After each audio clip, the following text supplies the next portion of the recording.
Queridos amigos y hermanos, bienvenidos a nuestro programa Me Gustaría Saber.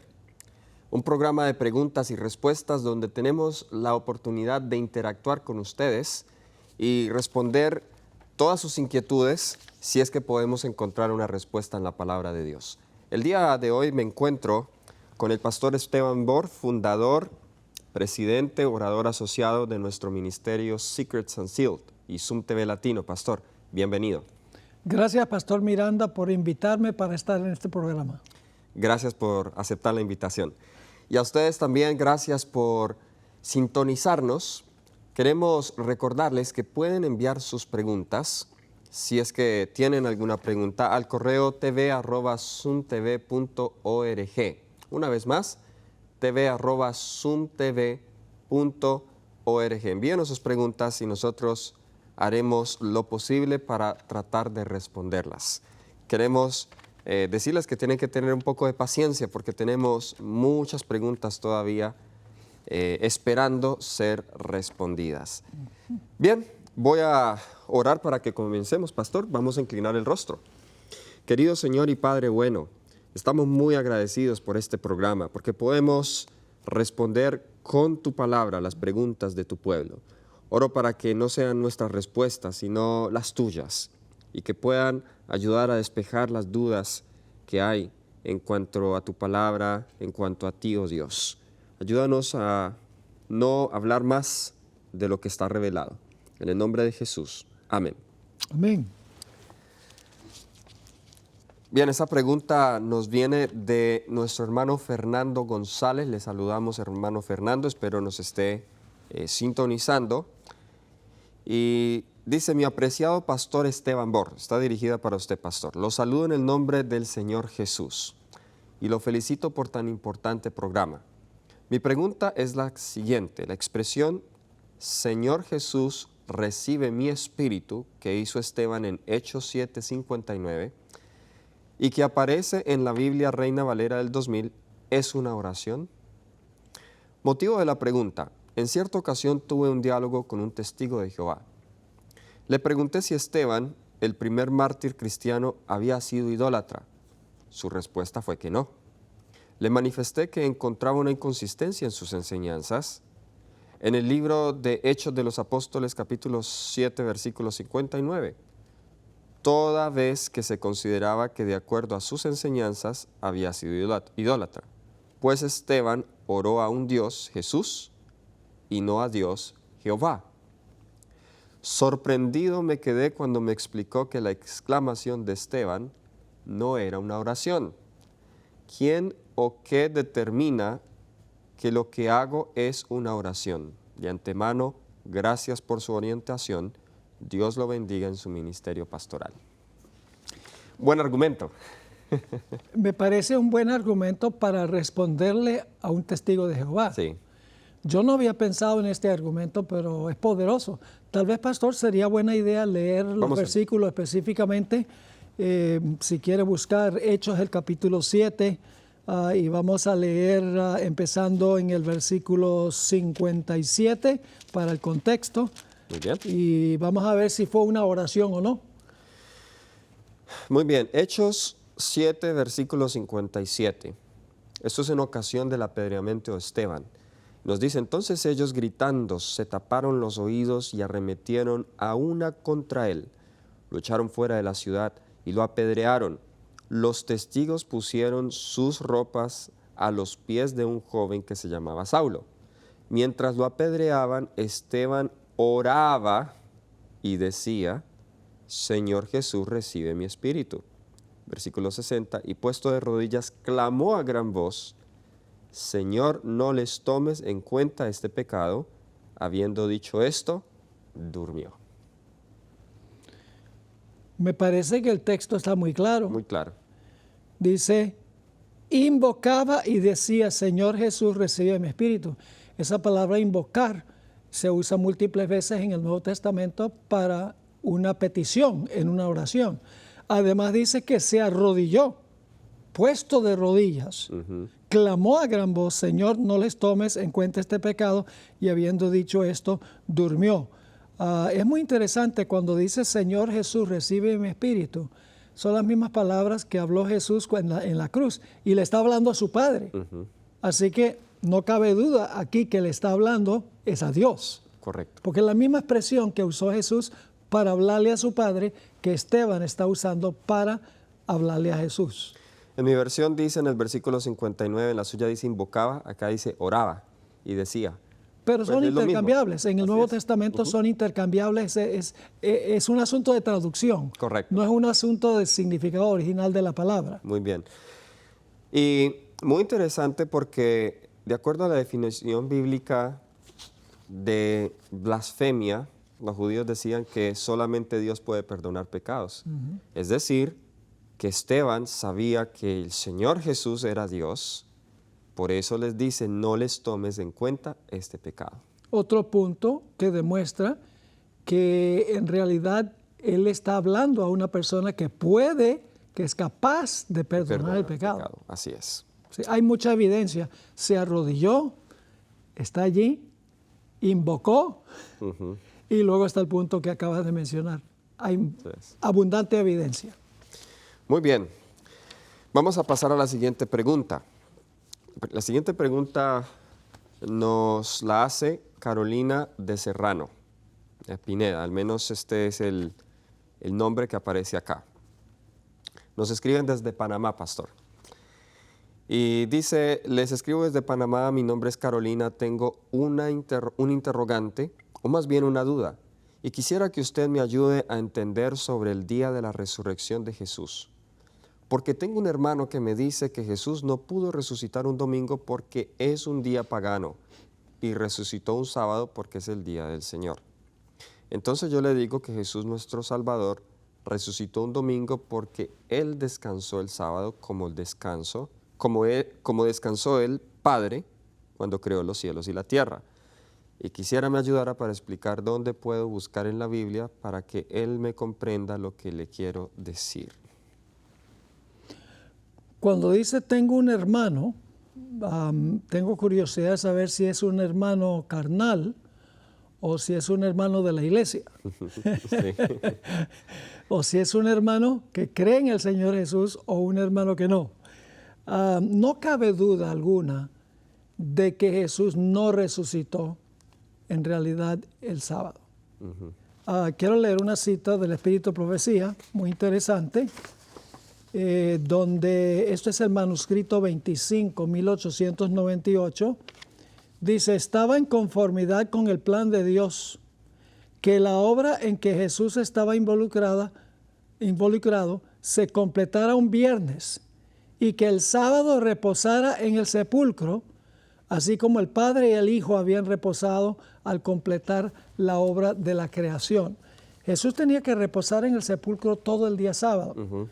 Y lo que insinúa esta hermana, no insinúa, sino que dice explícitamente aquí en esta pregunta, es que Jesús resucitó el domingo porque tenía que descansar en el sepulcro el sábado, como en la creación.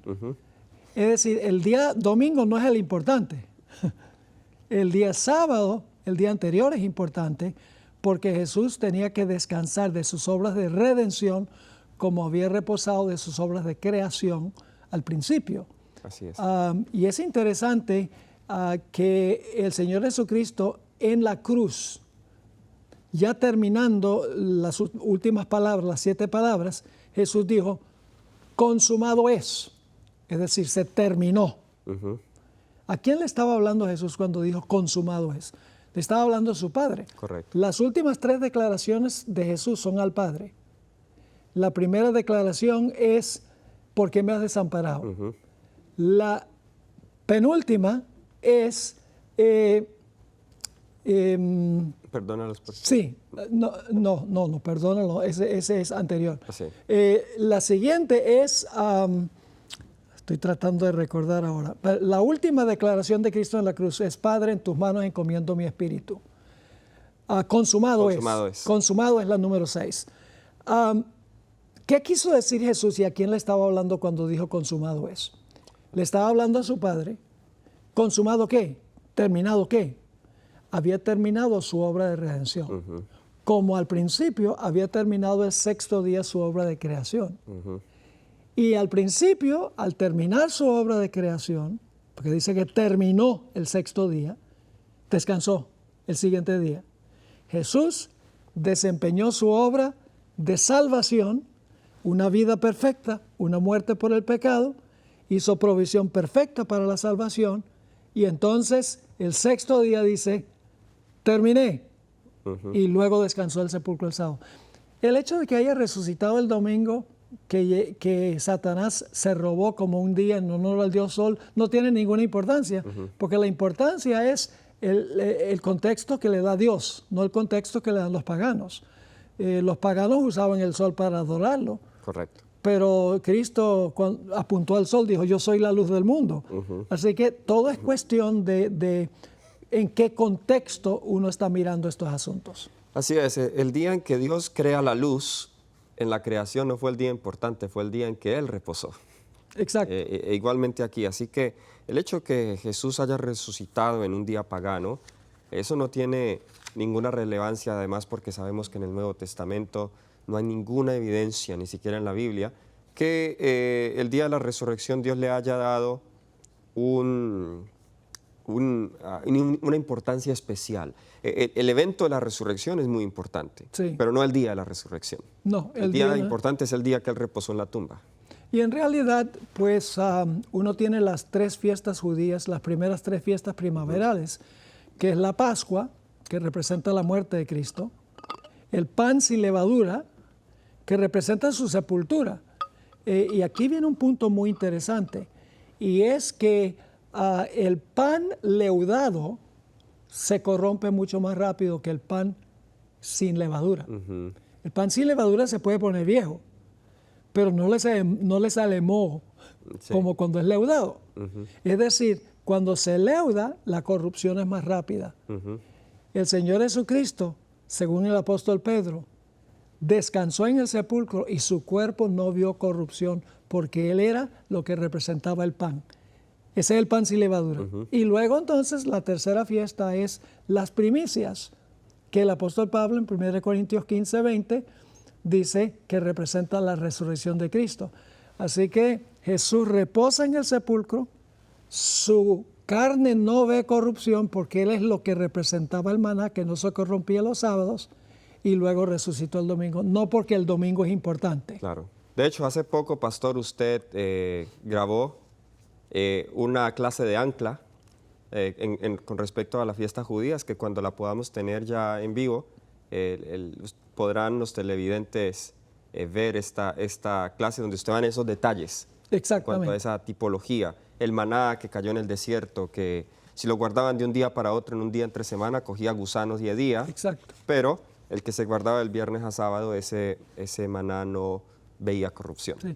El día importante era el sábado. El día importante era el sábado. Sí, o sea, si Jesús tenía que reposar en el sepulcro y su cuerpo no ver corrupción, pues ¿qué día iba a resucitar? Tiene que ser el siguiente día. Exactamente, así es. Muy bien, muy bien. Vamos a la siguiente pregunta. Bueno, hoy estamos avanzando bastante. No tenemos el nombre quien nos escribe, pero aparece como Day. Y nos dice: hola pastor, saludos desde Chile. Me gustaría saber, hay 2 preguntas. Las pirámides, ¿quién las construyó? ¿Fueron gigantes o fueron gente tamaño normal con mucho conocimiento de la época de la Torre de Babel? Esa es la primera pregunta y luego vamos a hablar de la segunda. Bien, hace poco tomé una clase de Antiguo Testamento donde dedicaron gran parte a la arqueología bíblica Y pues en algunas excavaciones que se han hecho, pues se ha notado que en aquel entonces era muy común la construcción de zigurats. Sí. Zigurats que eran tipo de edificaciones que tenían escalones, piramidal, sí, tenía una forma piramidal. Y era muy común ese tipo de construcciones en ese entonces. El centro de ese edificio era, por lo general, en la parte más alta había un templo donde se adoraban a los dioses. De hecho, la palabra Babel, que viene de una raíz que significa confusión, también significa la puerta a Dios. O sea, es decir, cuando los constructores de la Torre de Babel hicieron la Torre de Babel, era porque querían llegar prácticamente a la puerta a Dios, con esta mentalidad pagana en mente.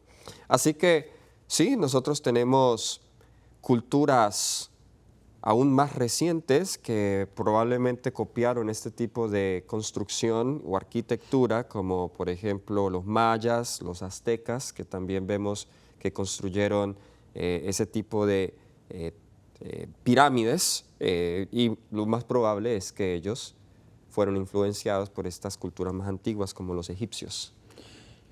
El problema fundamental es que nosotros, aunque somos creacionistas, muchas veces pensamos como evolucionistas, en el sentido de que nosotros pensamos que mientras más vamos hacia atrás, más ignorante era la gente.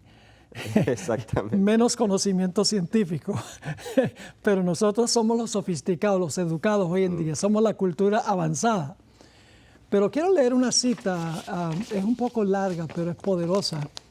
En Patriarcas y Profetas, páginas 69 y 70, porque ella pregunta directamente sobre gigantes. Si fueron gigantes los que construyeron estas cosas. Y fíjense qué interesante esta cita. Es verdad que los hombres de los tiempos modernos tienen el beneficio del conocimiento alcanzado por sus predecesores. Los genios que proyectaron, estudiaron y escribieron han legado sus trabajos a quienes les han seguido. Tenemos beneficio de todo el conocimiento anterior. Pero aún en este respecto y en lo que concierne meramente a los conocimientos humanos, cuán superiores fueron las ventajas de los hombres de aquella edad antigua.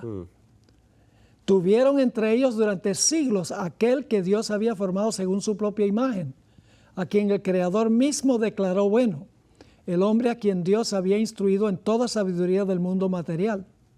Adán había aprendido del Creador la historia de la creación. Él mismo había presenciado los acontecimientos de 9 siglos y comunicó sus conocimientos a sus descendientes. Y paro aquí un momento, la hermana White dice que Adán estudiaba los misterios de la luz y el sonido, que son la base para la televisión, etc. Sigue diciendo aquí, Adán había aprendido del Creador la historia de la creación, él mismo había presenciado los acontecimientos de 9 siglos y comunicó sus conocimientos a sus descendientes. Ahora viene esta parte clave. Los antediluvianos no tenían libros ni anales escritos, pero con su gran vigor mental y físico disponían de una memoria poderosa que les permitía comprender y retener lo que se les comunicaba para transmitirlo después con toda precisión a sus descendientes. Tremendo. Durante varios siglos hubo 7 generaciones que vivieron contemporáneamente y tuvieron la oportunidad de consultarse para aprovechar cada una los conocimientos y la experiencia de los demás. Las ventajas que gozaron los hombres de aquellos tiempos para obtener un conocimiento de Dios por el estudio de su obra no han sido igualadas desde entonces. Lejos de ser una era de tinieblas religiosas, fue una edad de grandes luces. Todo el mundo tuvo la oportunidad de recibir instrucción de Adán, y los que temían al Señor tuvieron también a Cristo y a sus ángeles por maestros. Y tuvieron un silencioso testimonio de la verdad en el huerto de Dios que durante siglos permaneció entre los hombres. Así que, en realidad, mientras más atrás vamos, más sabia era la gente. Mientras que el concepto de la evolución es que estamos evolucionando, las cosas están mejorando, somos más inteligentes, somos más capaces ahora. Así que los constructores de esas pirámides indudablemente tenían conocimiento especial que había sido transmitido a ellos desde aún antes del diluvio. A veces tenemos la idea de que eran cavernícolas, Sí. pero era una civilización muy sofisticada y muy avanzada, más que nosotros. Sí. Y cuando digo antes del diluvio, en realidad Noé y su familia se salvaron en el diluvio, y luego los hijos formaron naciones y indudablemente los hijos transmitieron mucha de la información Correcto. que ellos habían tenido antes del diluvio a las generaciones subsiguientes. Así es. Bien, ahora la segunda pregunta nos dice, es muy distinta, no está relacionada a la primera. Dice, si por ejemplo los ángeles caídos fueran 1,000,000, ¿los salvados serán esa cifra también? Ya que como dice que ocuparemos el lugar de ellos, que lo mencionamos en un programa anterior, ¿o es un decir sin importar cuántos ellos fueron y cuántos seremos nosotros? Bien, la Biblia no nos da a nosotros una cifra exacta. Por ejemplo, en Apocalipsis 12:3 nos dice que el dragón arrastró la tercera parte de los ángeles del cielo. La sierva del Señor nos habla de millares de ángeles caídos, también nos habla de millares de salvos, pero no hay un número exacto. De hecho, yo no creo, y yo creo que tendría que especular, que Dios está esperando que se complete el último número para que se llene el último espacio del ángel que cayó para que todo quede. No lo veo de esa manera, no sabemos cuántos seremos los que nos vamos a salvar, no sabemos cuántos fueron los caídos. Pero sí sabemos esa proporción. Por ejemplo, nos dice, y yo no creo que esto es una figura exacta, para mí solamente es una manera de comparación. Apocalipsis 12:3 nos dice que una tercera parte cayó con el enemigo, con Lucifer, pero Zacarías 13:8 nos dice, a ver, lo encuentro aquí rápidamente. Zacarías capítulo 13, versículo 8 dice, acontecerá en toda la tierra, dice Jehová, que 2/3 serán exterminados y se perderán, mas otro tercio quedará en ella. Entonces habla de que 1/3 se salva, 2/3 se pierden, pero no está hablando aquí de figuras exactas, quizá es solamente Correcto. una analogía. Sí, y es interesante que Elena White dice que fue casi la mitad de los ángeles los que cayeron del cielo, en el libro sobre los ángeles que se publicó recientemente. Así que 1/3, una tercera parte significa, no es una cantidad matemática exacta. Correcto. Así que en realidad no creo que Dios espere hasta que el último salvo se agregue al total.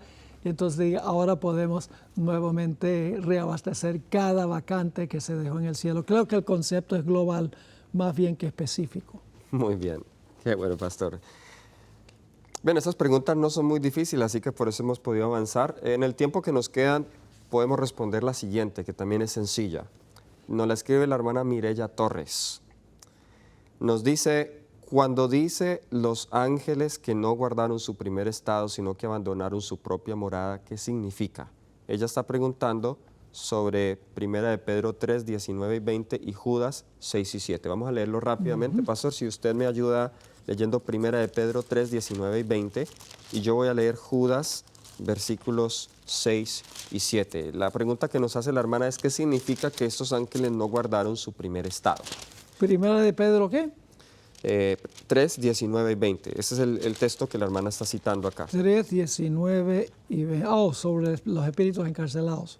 Muy bien. Y Judas 6 y 7 nos dice, y a los ángeles que no guardaron su dignidad, en esta versión dice así, en otra dice su primer estado, sino que abandonaron su propio hogar, los ha guardado bajo oscuridad en prisiones eternas para el juicio del gran día. Entonces este es el texto de Judas. El texto de 1 de Pedro 3 dice, vamos al versículo 18 para el contexto, porque también Cristo padeció una sola vez por los pecados, el justo por los injustos, para llevarnos a Dios, siendo a la verdad muerto en la carne, pero vivificado en espíritu, en el cual también fue y predicó a los espíritus encarcelados, los que en otro tiempo desobedecieron, cuando una vez esperaba la paciencia de Dios en los días de Noé, mientras se preparaba el arca, en la cual pocas personas, es decir, 8, fueron salvas por agua. Muy bien. Como en un programa anterior ya nosotros hemos respondido con el pastor Bor y también cuando teníamos al pastor Manrique, los espíritus encarcelados, nos vamos a meter allí en eso, pero nos vamos a centrar específicamente en la pregunta de la hermana. ¿Qué significa que dice que los ángeles no guardaron su primer estado?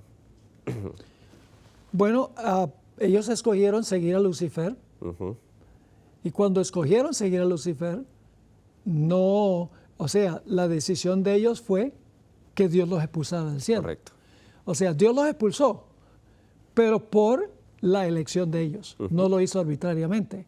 Así es. Entonces, no guardaron su primer estado porque ellos tomaron la decisión de contrariar a Dios. Me gusta como dice mi versión, la Reina Valera de 1995, nos dice que no guardaron, abandonaron su propio hogar, dice. Sí, abandonaron su propio hogar, pues su propio hogar, su hogar original era el cielo. Y al desobedecer en Apocalipsis 12 vemos y Isaías 14 que son expulsados del cielo. Sí. Su estado original, su hogar original. Y no solamente el estado original se refiere a su morada original, sino también a su carácter original. Ellos abandonaron la gloria de Dios, abandonaron la imagen de Dios, perdieron la imagen de Dios después de haber pecado. Sí, podríamos leer aquí de Isaías 14, un pasaje muy bien conocido. Está hablando del líder de los rebeldes, de los ángeles rebeldes. Dice, ¿cómo caíste del cielo, oh lucero, hijo de la mañana? Cortado fuiste por tierra, tú que debilitabas a las gentes. Tú que decías en tu corazón, subiré al cielo en lo alto, junto a las estrellas de Dios levantaré mi trono, y en el monte del testimonio me sentaré a los lados del norte, y sobre las alturas de las nubes subiré y seré semejante al Altísimo. Así que, ¿cuál fue la elección de él? La elección de él fue codiciar el trono de Dios. Dios no lo creó para que hiciera eso, pero él escogió libremente hacer eso. Y por lo tanto, el versículo 15 dice, mas tú derribado eres hasta el Seol, a los lados del abismo. Dios lo echó, pero lo echó por elección de él. Así es. Muy bien. Cabe mencionar que esas prisiones eternas no es el infierno que está ardiendo dentro de, debajo de la tierra, pero hace referencia a esas prisiones eternas, también apuntan al milenio, cuando Satanás y sus ángeles estarán en esas prisiones. Bueno, creo que ya los segundos se nos está terminando, pero podremos continuar con esta pregunta para comentar un poco en el próximo programa acerca de las prisiones eternas. Gracias por sintonizarnos. Hasta la próxima.